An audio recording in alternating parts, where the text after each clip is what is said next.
home 100,000 pesos and the sash will be given by Sir Joe Marinoco. The nominees are candidate number 6, candidate number 1, and candidate number 8.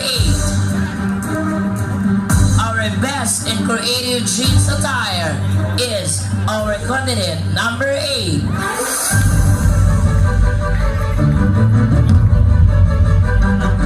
Our best in casual wear, the cash prize will take home 100,000 pesos. The sash will be made by Sir Jeremiah Recreo. The nominees are candidate number 8, candidate number 4, and candidate number 9. Our best in casual wear is candidate number 8. Best in national costume, the sash will be pinned by Madam Crystal May de Serra and will take home 100,000 pesos for our national costume. The nominees are candidate number 8, candidate number 3, and candidate number 4.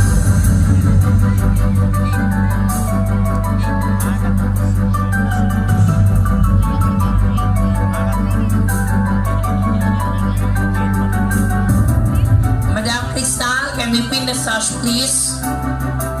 Our best in national costume is candidate number 8.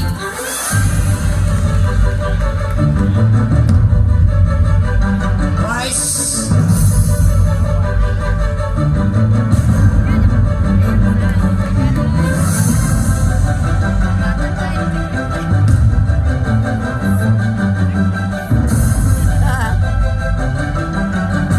Candidate number 4. Candidate number 8. And candidate number 7. Okay, best in gown will take home 200,000 pesos. Memorize ng kay nabilito ang sobre. Lingi lagi ko, shooting ko. Okay, our best in gown is awarded to candidate number 8.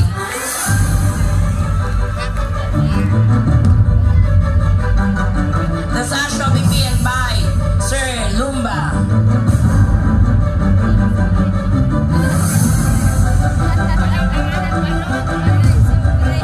Nice, nice. Creo and our candidate number 8.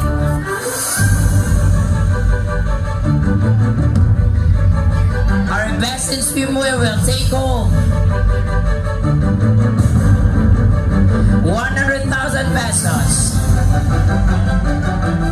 Our best in swimwear is candidate number 8.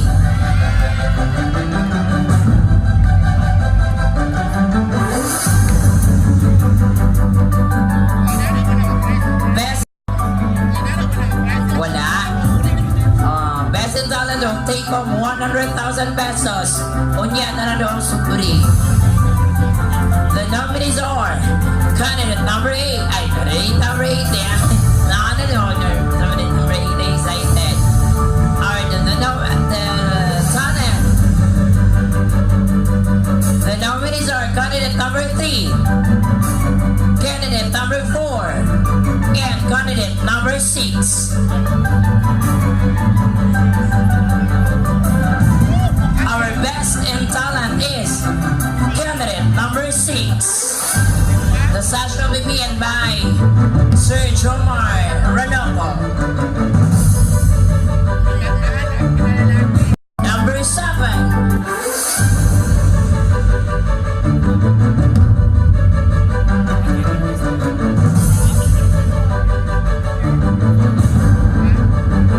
Miss Congeniality.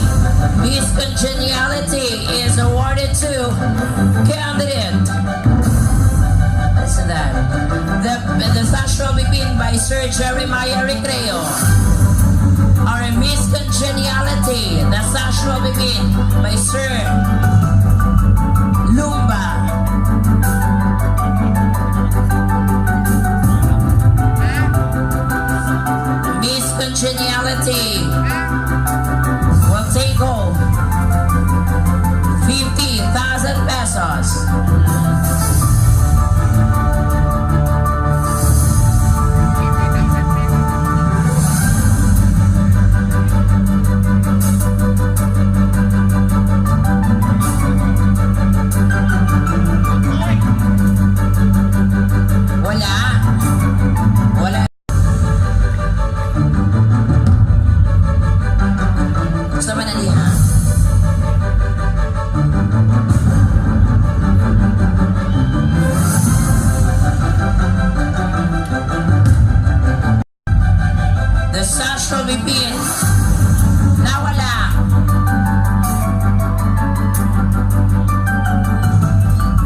awarded to candidate number 8.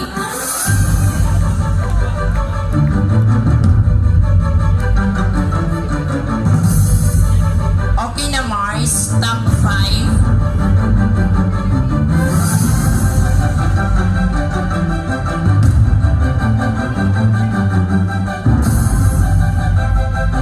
Okay, our top 5 finalists with no particular order say thank you because you are one of our top 5 finalists. Lucky to have you, candidate number 9.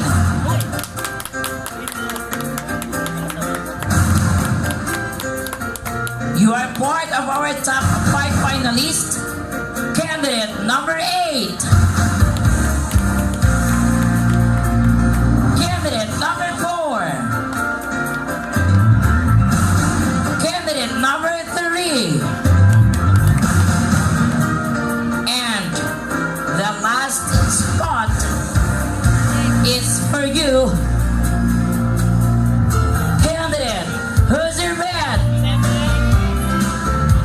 Candidate number 6. Okay, congratulations the rest of the candidates. Okay, give me the back stage for the final Q&A top 5. There. Remain standing here on stage.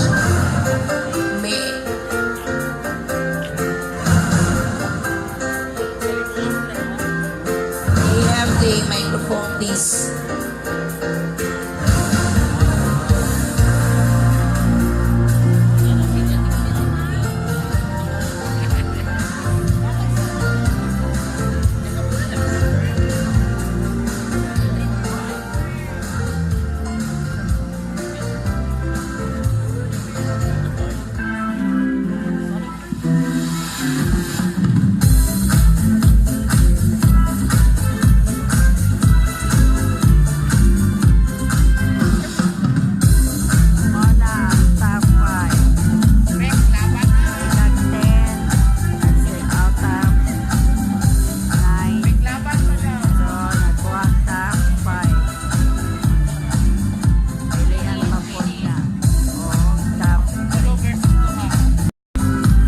Judge number 1.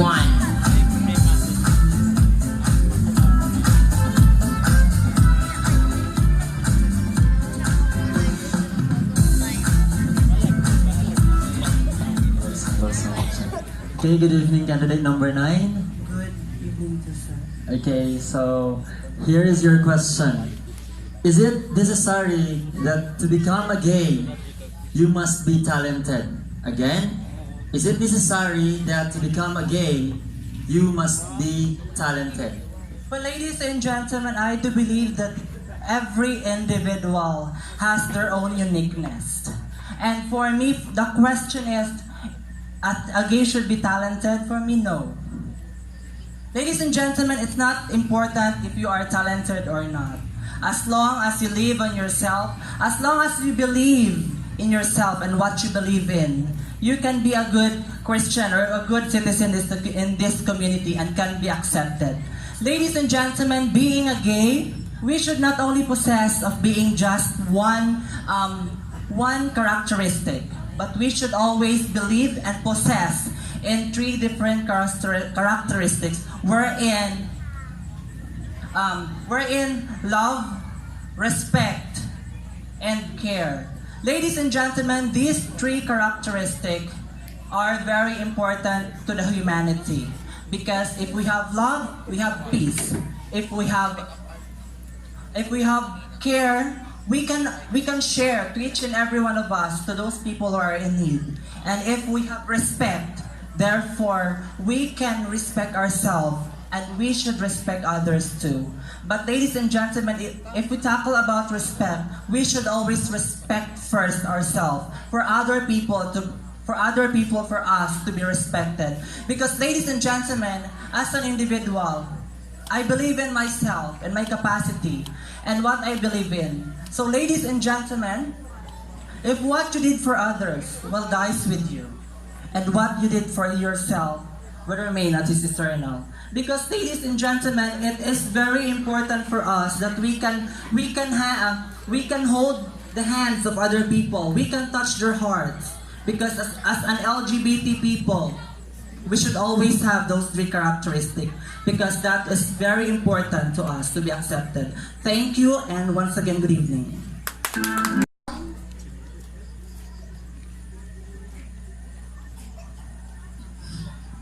How do you promote gender equality in our society? Again, how will you promote gender equality in our society? Thank you so much for that. In this kind of era, we LGBT community are always pushing towards gender equality. If given a chance to promote gender equality, I would accept every one of us, no matter how race, no matter what color, no matter what religion, because we are all equal. We are all children of God. So therefore, no matter who you are, no matter what they come from, remember, we are all human beings. Thank you so much.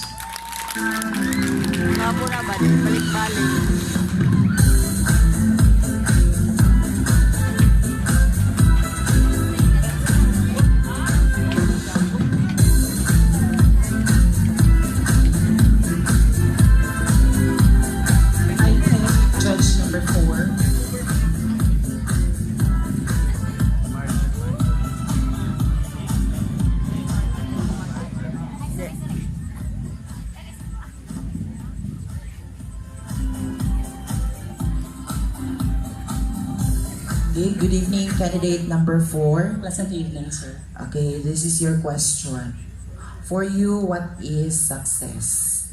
Again, for you, what is success?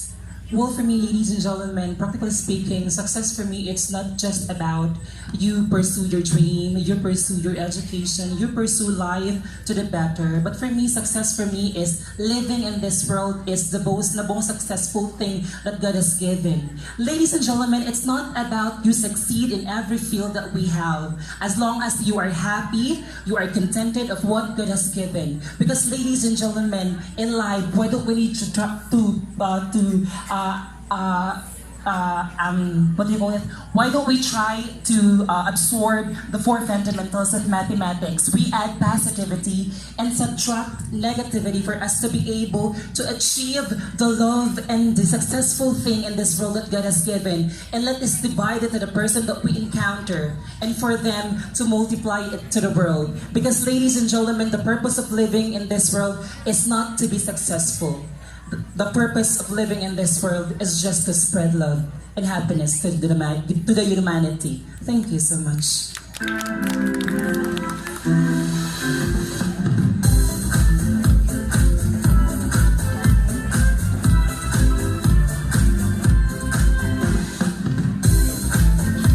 I pick judge number 2. Hi, candidate number 3. How are you Yes, feeling hello, right sir. now? I am nervous, but I can handle it with pressure.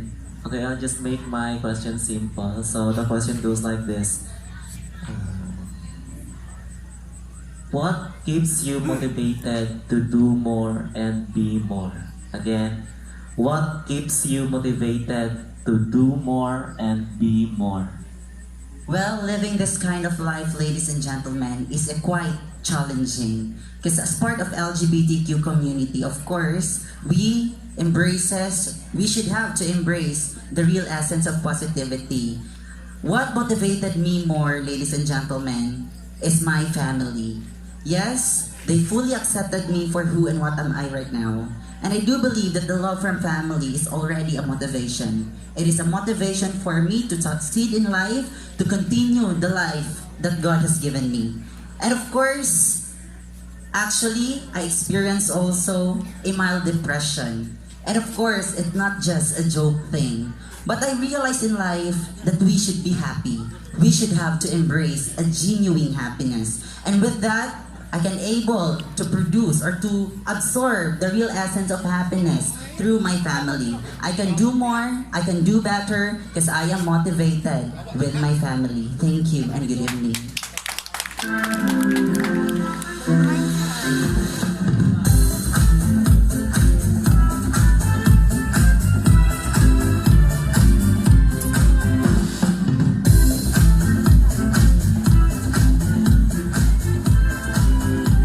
Good evening, candidate number 6. Good evening, sir.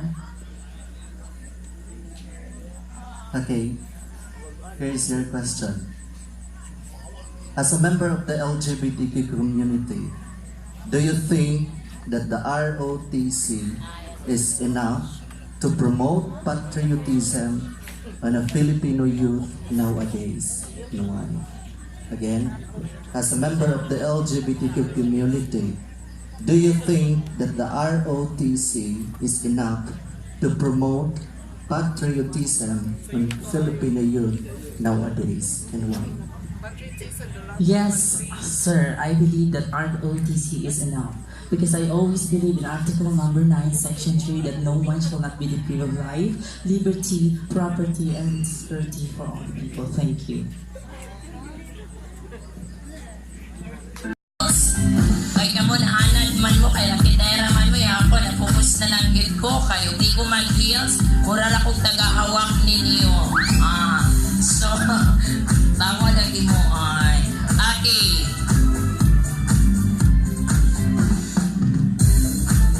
Say thank you to our panel of judges because you are one of our top 3 finalists without or with no particular order. You are part of our top 3 candidate. Candidate number 4.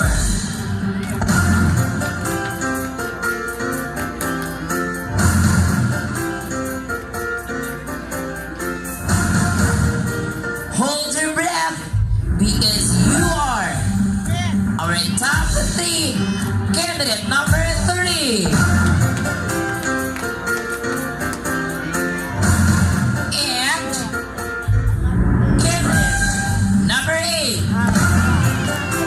So thank you so much, candidate number 9 and candidate number 6. Okay, pinaptik na backstage. Backward. Hi, Ma'am Shi.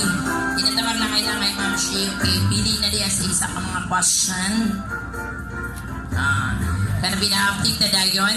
O ihatag ang isa ka mic diri ay. Kanang pinaptik ay. Okay. Your question, mommy, is with your imperfections, have you been insecure with other gays, abilities, and talents? Long press. How did you cope up with such insecurities? Again, with your imperfections, have you been insecure with other gays and their abilities and talents? How did you cope up with such insecurities? Well, if we are going to talk about imperfection, that is the impression as part of LGBT. Because as gay, for them, to the people who really discriminated LGBTQ, we are considering the fact that imperfection is, they are saying that we are gays are imperfection. But the question is, have you been insecure with other gays' abilities and talents? How did you cope up and such insecurities? Well, insecurities really means a lot for me because I strongly believe that we cannot say that we cannot be insecure to someone. But for me, if you're going to ask this question, no, I don't need to insecure anything else because I know that God has given me the potential to do everything and the potential to be an inspiration to everyone because we are living in this world that we are moving in this very judgmental world with different abilities and different talents, different personalities and different characteristics. And I guess that different what makes me different to others. Thank you so much. Okay, thank you so much, Mami. Okay, candidate number 3. Hold the microphone, because that is your favorite. Okay, here's your question. For a person belonging to the LGBTQ community, what is the most essential virtue to possess and why? Again, for a person belonging to the LGBTQ community, what is the most essential virtue to possess and why? As a person belonging in the LGBTQ community, the most important virtue that we should have to possess is being a resilient one. You know why? We can't deny the fact that LGBTQ community really has a lot of imperfections and really has a lot of discriminations in our society. Maybe most of the people doesn't really accept the existence of LGBTQ, but being resilient enough is a way on us on how to cope up with these challenges. Being resilient enough is on how to stand up that whatever may the saddest experience that we had from the past, there's always a victorious future ahead of us. Ladies and gentlemen, aside from being resilient, we should have to embrace the real essence of integrity. The real essence of integrity that we should have to be positive enough, that we should have to be optimistic enough. And imagine this world, we have an optimal balance that differs particularly on gender. But behind those differences, we're still a children of God and we are still as stewards of God's creation. Thank you and good evening. Very well said, candidate number 3. Okay, you have no choice, candidate number 8. Basa ka na sa microphone. Okay.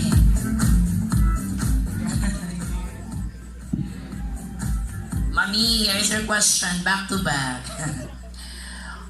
With all the pain from criticism and mockeries brought to your sexual preference, what is your greatest realization from those oppressing and unfair experiences? Again, with all the pain from criticisms and mockeries brought by your sexual preference, what is your greatest realization from those oppressing unfair experiences?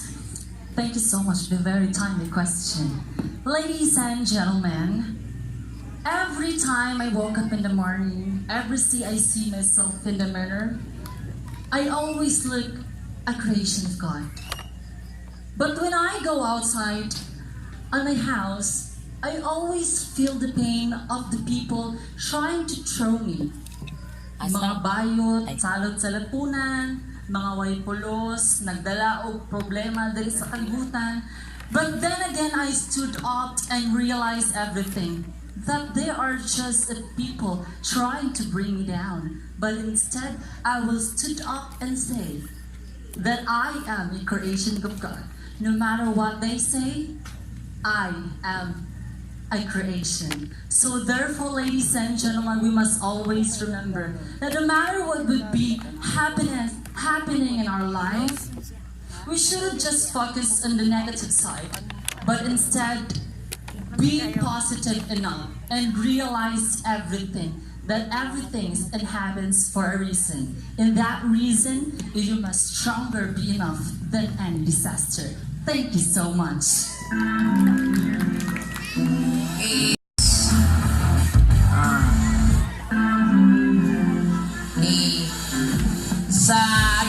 Sa ako ang mga kaubanan, dagan kayong salamat sa mga purok leaders, sa mga naihatag mong efforts from day 1 to day 4 na event. Though bisag kapoy na kaayo, dagan kayo salamat sa pag-participate ninyo sa atong pag-celebrate sa ikatuhati at araw ng Barangay San Antonio. I hope this would not be the last, but this is the beginning of the celebration like this. Nga unta, hopefully by next year, mas progressive pa ta, more success, more events to come, parang tanang katawan sa Barangay San Antonio, mag-imong magbalingbayo, nuguntang kalabuan sa itong baryo, mag-imong at wala siya makabuot pinagi sa ato ang tema kaganina nga ang panagiusa sa katawhan. Second runners up will take home 20,000 pesos. Trophy and the crown will just a borrow. Yes. Not the primo. Ay, hiram na naman na from San Antonio National High School. Because very lack of financial. Wala rin nga mali. Okay, our second runners up will take home ang cash na Nana. Ay, ako'y tanawa. Ang cash na naliya sa mga. Hindi na ako matindo. Well, no particular order. Our second runners up, garnering an average score of 50%. Char. Basta na lang siya. Second runners up is the sexual weapon. Wala diha? Na dito.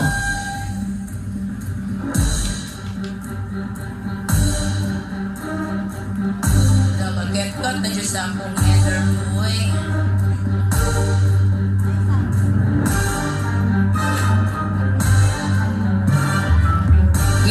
The song will be begin by Madam Crystal May de Serra and Sir Jeremiah Recreo for our the song will be begin by Madam Crystal May de Serra, and of course please hand the cash, and Sir Jeremiah Recreo, please crown. For our second runners up is awarded to candidate number 4.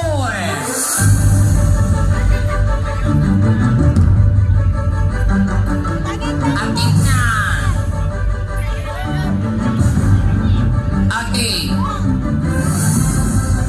Our first runner-up will take home 30,000 pesos. Trophy, sash, and the crown will be pinned by the sash will be pinned by Sir Jason Lumba, and the trophy, and kindly hand the cash, and Sir Joe Maradoko kindly crowned our first runner-up. Miss Gay Universe 2019. Okay, may I have the prom please? May I have the prom please? May I have the prom please? Bungol-bungol ang peg. May I have the prom please? May I have the prom please? Hey, no ko. Labay ba? Okay, picture ulit na. Kaya parang marabot ko na crown na. The stage will be pinned by Sir Marjo Labad. The trophy, kindly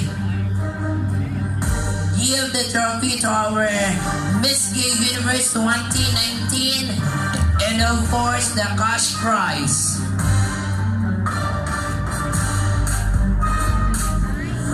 Ladies and gentlemen, our Miss Gay Universe 2019 is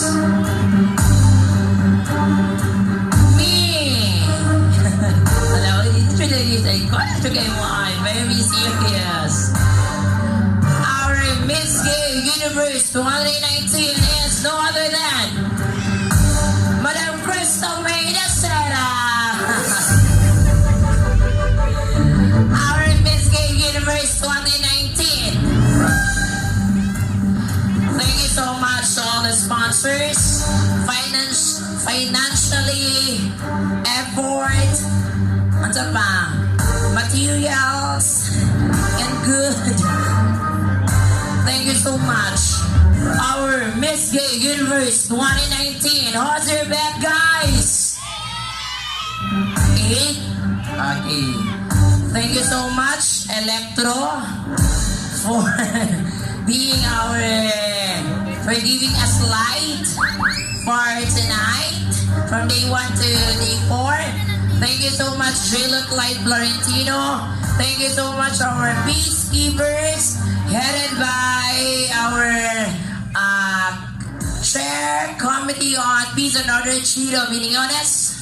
Once again, ladies and gentlemen, our Miss Gay Universe 2019 is after natay ako ang disco, invited ang tanan para musayo, and this is the last day of our event.